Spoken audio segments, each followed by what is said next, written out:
बोल रहा हूँ सऊदी अरब रियाद से।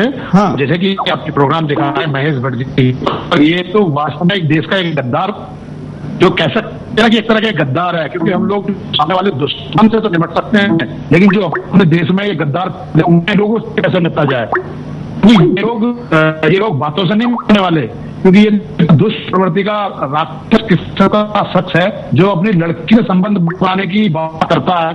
कहिएगा इस जैसे शख्स को अपने देश में करके क्या मैसेज जाएगा हमारे पीढ़ी को जो जरा बिल्कुल धन्यवाद हो रहा है। देश के गद्दार कह रहे हमारे कॉलर, और क्या आप किसके बात से सहमत है, क्या कहना चाहते हैं, अपनी बात को रख सकते हैं। हम अगले कॉलर के पास चलते हैं। नमस्कार। हेलो, नमस्कार सूरज जी। बोलिए। नमस्कार जी। हाँ, इन महेश भट्ट जैसे गद्दारों को जूते मारकर बाहर निकाल देना चाहिए हिंदुस्तान से। इन लोगों की हिंदुस्तान में कोई जरूरत नहीं है सूरज जी। बिल्कुल। महेश भट्ट और गुरुद्दीन ओवैसी जैसे लोग पूरे हिंदुस्तान को खराब कर रहे हैं, हिंदुस्तान की संस्कृति को खराब कर रहे हैं। ये लोग ये हिंदुस्तान की संस्कृति के नाम पर दबता है। इनको पाकिस्तान से प्यार, इनको पाकिस्तान भेज दो। बिल्कुल धन्यवाद। फेसबुक पर पूजा सिंह कह रहे हैं कि पाकिस्तान के 2 करोड़ के दर्शकों के लिए वहां पर अपने फिल्में चलने के लिए और वहां के थिएटर पर अपने फिल्में लगी रहने के लिए ये पाकिस्तान के सामने भारत माता का सर झुका रहे हैं। इनके ही सर को कलाम करना चाहिए, ये भी मांग हो रही है। इस देश से निकालने की मांग हो रही है। इनको देश का गद्दार कहा जा रहा है, ये देश के दुश्मनों का दोस्त है। आप क्या कहेंगे? स्काइप पर चलते हैं। नमस्कार, बोलिए। नमस्कार सुरेश जी नमस्कार। मैं ये कहना चाह रहा हूँ, आप जो कह रहे हैं आपकी बातों से मैं पूरी तरह सहमत हूँ। पहले भी महेश भट्ट के ऊपर बहुत सारे इल्जाम लगते रहे हैं। ये मुस्लिम सभाओं में भी जातिवाद फैलाते रहे हैं, जिहादी बातें करते रहे हैं। इनकी पूरी जांच होनी चाहिए। धन्यवाद। जातिवाद फैलाने में और भेद करने में इन्होंने जो कुछ कारनामे किए उसके वीडियो भी आज हम आपके सामने लेकर आए हैं। और सुदर्शन पर लगातार अगले कुछ दिनों तक हम महेश भट्ट को नहीं छोड़ेंगे जब तक कि वो इस देश की माफी ना मांग ले। माफी के लायक भी इसका ये गुनाह नहीं है, इसके तो सजा ही मिलनी चाहिए। ये ओवैसी से भी बड़ा जुर्म है और इस जुर्म की सजा इनको मिलेगी। इसके लिए इस देश के लोगों को आवाज उठाना होगा। बिंदास से आवाज उठाए और इस आवाज में आपकी आवाज की जरूरत है। अगले कॉलर। हेलो, नमस्कार। हाँ सर, मैं ये बोल रहा हूँ देहरादून से कुंदन सिंह। हाँ सर, ऐसे महेश भट्ट के गंजे आदमी को देहरादून से या क्या बहुत लोग हमारे साथ जुड़े हैं कि इसकी फिल्म के अंदर में कोई भी बंदे को फिल्म देखने का कोई वो नहीं होना चाहिए, दिल में खून गर्म होना चाहिए। इसकी फिल्म को एकदम, इसके पोस्टर को एकदम फाड़ देना चाहिए। ऐसे गंजे आदमी जो अपनी बेटी से बलात्कार कर सकता है, वो देश के साथ क्या गद्दारी करेगा। धन्यवाद। हम आपको दिखाते हैं दूसरा वीडियो जिसमें ये पाकिस्तान के साथ अपने प्रेम का कैसा इजहार करा है। देखिए। भाई साहब, बहुत बहुत शुक्रिया आपका मेरे प्रोग्राम में आने का। भाई साहब, जैसे मैंने अपनी ओपनिंग में कहा कि आपके बारे में कहा जाता है साल में बेशक मौसम 4 दफा बदलें, लेकिन आपका बदलाव नहीं आता रवैये में पाकिस्तान के हवाले से। कैसे मेंटेन करते हैं आप? इतना प्रेशर होता है, हाउ डू यू सस्टेन? मोहब्बत करता हूं मैं आप लोगों से, और जब आप दिल आईना होता है, जो मैं महसूस करता हूं आपको तक पहुंच जाता है। ये पाकिस्तानियों से मोहब्बत करता है और मोहब्बत करता है, इसलिए एंकर पूछ रही है कि आपके देशभक्तों का आपके ऊपर जो प्रेशर होता है उसको आप कैसे डील करते हैं। ये बोलता है कि मोहब्बत करता है तो आपके लिए पागल हूं, इसलिए इस प्रेशर को झेल लेता हूं। ये मोहब्बत इस देश के सीमा पर खड़े सैनिक से नहीं करता है।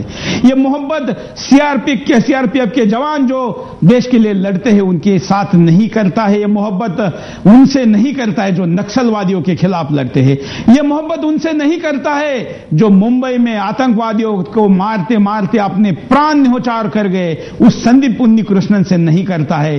ये मोहब्बत इस देश के ऊपर मोहब्बत करने वाले से नहीं करता है। ये पाकिस्तान से मोहब्बत करता है, इस देश के दुश्मन राष्ट्र से मोहब्बत करता है, और इस भारत पर मोहब्बत करने वालों को ये 2 कौड़ी का देशभक्त कहता है। अगले कॉलर। हाँ जी सर, बोलिए। हेलो, नमस्कार। नमस्कार जी, बोलिए। सर मैं मनोज बोल रहा हूँ हरियाणा से। हाँ, क्या कहेंगे? सर मैं ये चाहता हूँ आपके जो चैनल है वो बहुत ही अच्छा है, और मैं ये कहना चाहता हूँ कि हमें सर के बदले सर चाहिए। पाकिस्तान को हमें जड़ से मिटा देना चाहिए, उनको सबक सिखा देना चाहिए कि हमारे भाई शहीद हो रहे हैं और हमारी सरकार चुप बैठी है। ऐसा क्यों हो रहा है सर? सर के बदले हमें सर चाहिए। आज तक हमारे भाई का सर नहीं मिला है, ऐसा क्यों सर? क्यों हो रहा है ये? सरकार ये कुछ कर ही नहीं रही सर। हमें सर के बदले हमें सर चाहिए, बस हमारा कहने का मतलब ये है सर बस। लेकिन आपकी मांग को तो महेश भट्ट सरफिरों की मांग कह रहा है। इसको गद्दार है ये, इसको ये गद्दार है सर, ये इंसान नहीं है, ये ऐसे बकवास कर रहा है। इसको ये भी गद्दार करार दे दिया जाए सर, इसको भी। हमें बस हमारे भाई शहीद हो रहे हैं और हमारी सरकार कुछ नहीं कर रही है, ऐसा क्यों हो रहा है सर? धन्यवाद। या उषा कह रही है, वॉशिंगटन से पोस्ट कर रही है कि सर के बदले सर लाने की बात तो शूरवीर करते हैं, ये तो बुज़दिल है, ये बात क्या जाने जो औरतों के कपड़े उतार के पैसे कमाता है।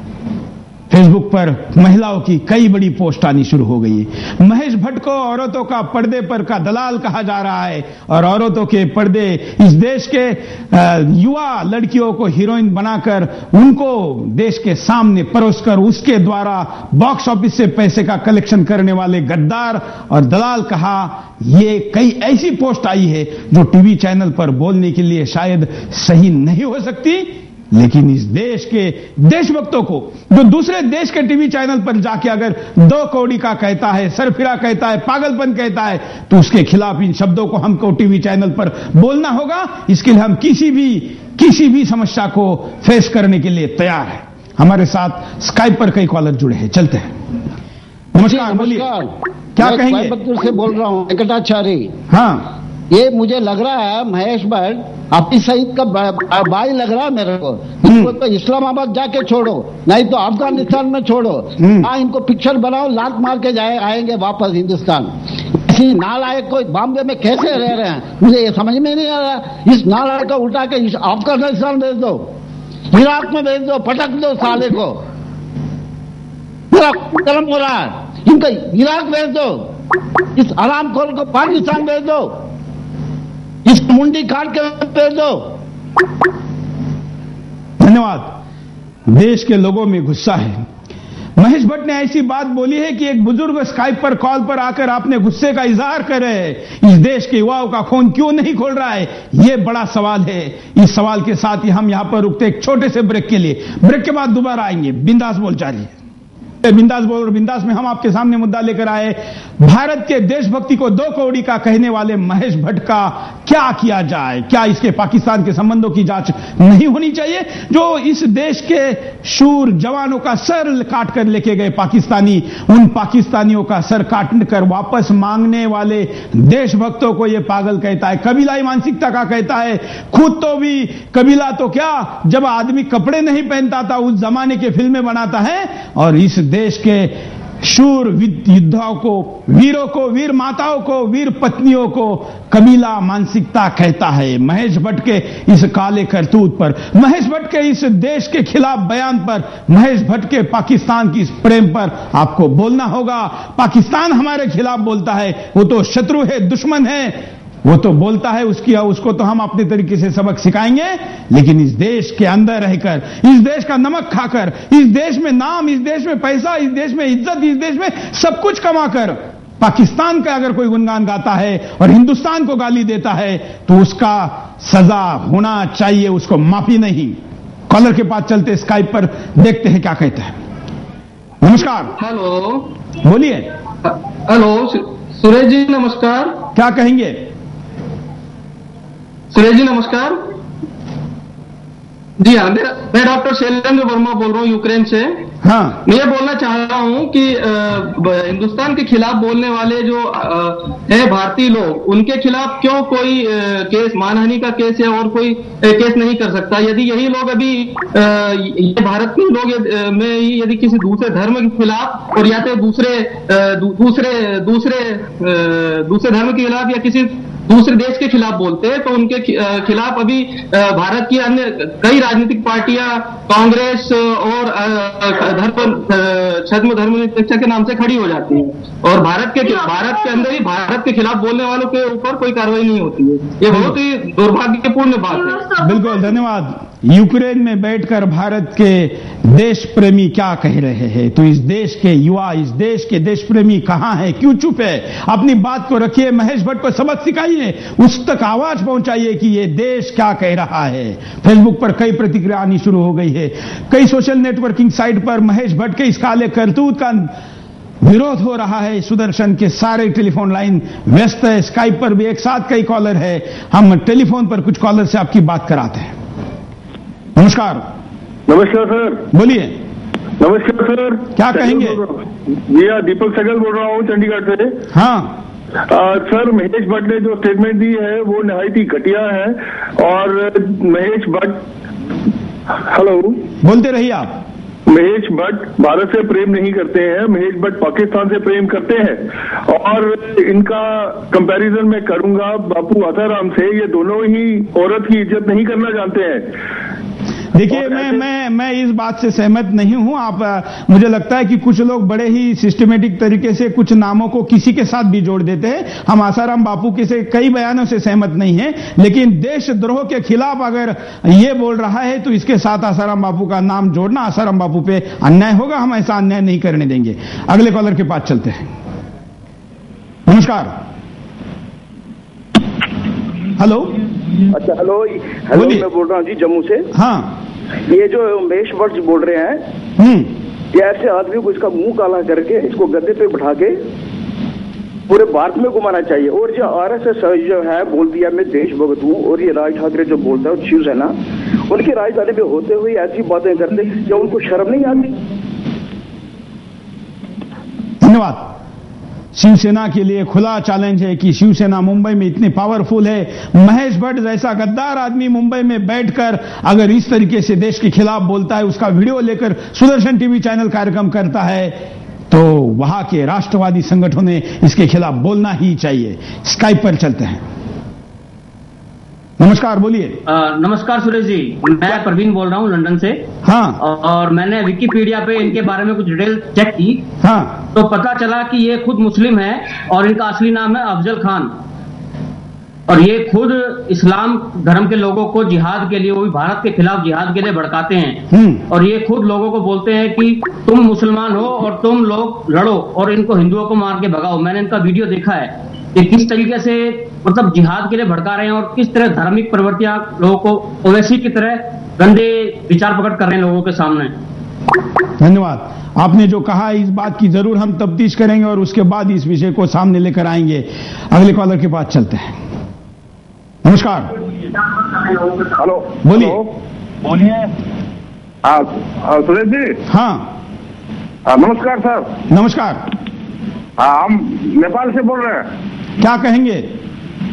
सर, मैं विजय भान बोल रहा हूँ। ये कहेंगे महेश भट्ट ऐसा क्यों बोलता है? आप क्या सोचते हैं क्यों बोलता है? नेपाल से बोल रहे हैं, क्या कहेंगे? हम ये विजय भान बोल रहा हूँ। बोलते रहिए आप। क्यों बोलता है? धन्यवाद। नेपाल से कॉलर अपनी बात को रख रहे थे। मैं कॉलर को कहूंगा कि अपनी खुद के ही कॉल को इसी कार्यक्रम में तुरंत लाइव देखने के चक्कर में आप डिले हो जाते। इस कार्यक्रम का पुनः प्रसारण रात 11 बजे, सवेरे 9 बजे और दोपहर को 3 बजे पुनः होता है। इसको आप यूट्यूब पर भी sudarshanTV.com साइट पर भी देख सकते हैं और हमारे facebook.com/sudarshan news पर भी देख सकते हैं। इसलिए आप अपना कॉल तुरंत सेकंडों में सुनने के मोह में अपनी बात को गलत तरीके से मत रखिए। टेलीफोन कॉल पर चलते हैं। हाँ जी, नमस्कार। नमस्कार। बोलिए। सुरेश जी नमस्कार। हाँ, क्या कहेंगे? सवाई माधोपुर से दिलीप सिंह बोल रहा हूँ मैं। हाँ। मैं आपकी बात से सहमत हूँ। इस व्यक्ति के खिलाफ जांच होनी चाहिए और जहाँ तक मैं समझता हूँ कि ये देशद्रोही है, जांच का तो सवाल पूरा हो चुका है। आपकी बातों से ये तय है कि ये बिल्कुल देशद्रोही व्यक्ति है। जिस देश में रह रहा है, जिस देश का बेटा है, उस देश के प्रति जहर है, हमारी सभ्यता और संस्कृति के साथ खिलवाड़ कर रहा है, इसको बिगाड़ रहा है, इसको नुकसान पहुंचा रहा है। और ये देशद्रोही व्यक्ति है, दुष्चरित्र है। इस व्यक्ति के खिलाफ चार्ज लगना चाहिए और इसकी नागरिकता खत्म करनी चाहिए। धन्यवाद। बहुत अच्छी बात आपने कही है कि इसकी नागरिकता खत्म करनी चाहिए। देश से बाहर निकालेंगे तो पाकिस्तान इसको वैसे भी आसरा देने वाला है। ये तो शायद सेकंड होम से भी ज्यादा करीबी मानता है पाकिस्तान को और अपनी जगह वहां पर ज्यादा सुरक्षित मानता है। इसलिए जिस देश ने इतना सब कुछ उसको दिया, उसके खिलाफ गद्दारी करता है। अगले कॉलर।